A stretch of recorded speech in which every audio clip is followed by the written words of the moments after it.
Exam কেমন হলো রে? মাখন। কি? একদম মাখন। আচ্ছা, এমন কি পড়া করেছিস আমাকে বল। আচ্ছা শোন তাহলে।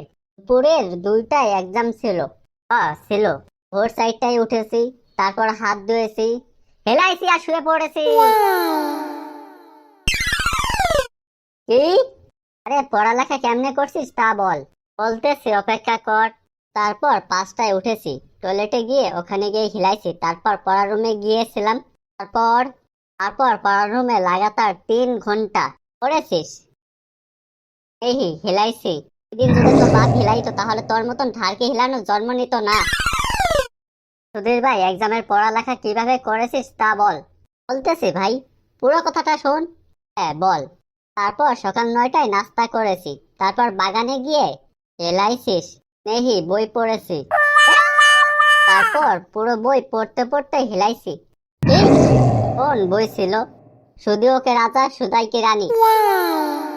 সায়েন্সের পড়া কখন পড়েছিস ফাটে রানকে? বলতেছি, অপেক্ষা কর। স্কুলের বাসে সায়েন্সের বই বের করে বসেছিলাম।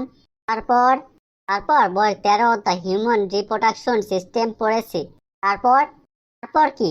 পিছনের সিটে গেছি আর হিলাইছি।